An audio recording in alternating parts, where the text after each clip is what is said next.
And then you're former president Fort Worth Hispanic Chamber of Commerce. When did that happen? That happened in 2001 when I left banking. Okay. I was the first female Latina to run the Hispanic Chamber of Commerce and also to be a president of any Chamber of Commerce here in Fort Worth. It was a very nervous move for me, but then after about 2 or 3 years, I thought, why was I so nervous? Because I loved it. It was a great opportunity. Was there for 11 years. We raised the bar for economic development.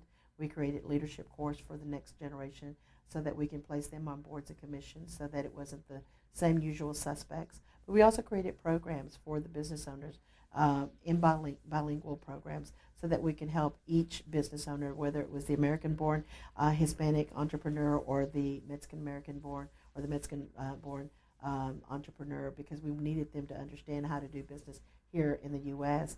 We also won a grant from the Department of Labor. It was $380,000 grant for the chamber to do ESL, but business English. It wasn't, one of the things I always looked at, I didn't care if they could order a hamburger at Whataburger. I wanted them to know how to read a contract, how to negotiate for themselves so that they could grow their own business. And is that something that you find that's growing here in Fort Worth, is that you have a lot of people who aren't familiar with the English language who are coming here and starting businesses and needing to read these types of contracts? Is that something that you feel like has been growing? It's growing, and it'll continue to grow as we get more Hispanics that move here from Mexico. And it's not from Mexico. They could be from other Latin countries. So they need to understand how to do business here in the U.S. and because if they don't, they can get taken advantage of. We had one gentleman that I'll never forget. He was a lay towel, and he was paying $2,000 to a CPA to do his bookkeeping, $2,000 a month. And so when he came into us, I ended up looking at all his receivables and so forth. This was a banker's dream as the ex-banker in me because he dual controlled everything that he had. So this bookkeeper was basically entering the numbers in QuickBooks but charging him $2,000 a month. So we found a bilingual accounting system for him so that he was able to do his own work. And then we put him in touch with a good CPA so that this CPA could just verify that he was doing this work right, and taxes and things of that nature.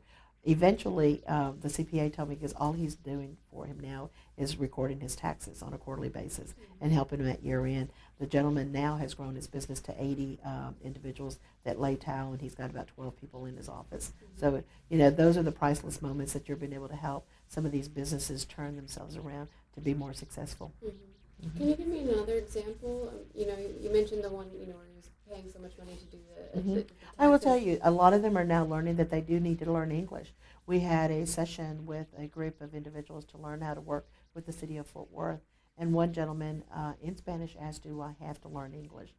I was going to get up and say yes, but another gentleman got up and said yes. He says, I'm learning English.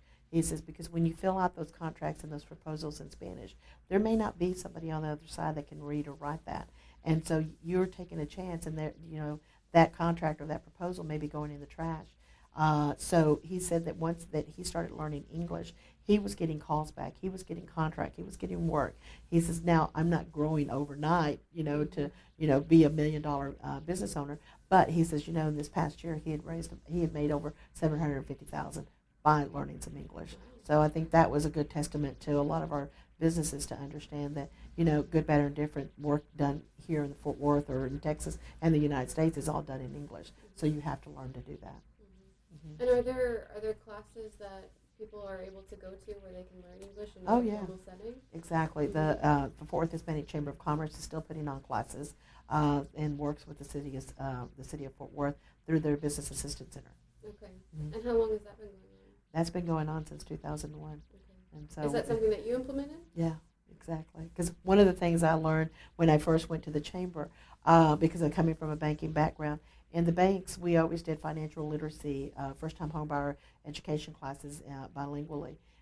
In here, we started doing classes on a weekly basis. What's too much information to give them in a one evening setting in 2 hours of how to find your tax returns, how to set up your assumed name certificate, how to set up your corporate status and so forth. So what we did is we turned that into an 8-week course, and we do those 4 times a year. And so that is now continuing to happen with the Hispanic Chamber, and I think now they have a partnership with Tarrant County College Okay. to help promote that. Okay. Mm-hmm.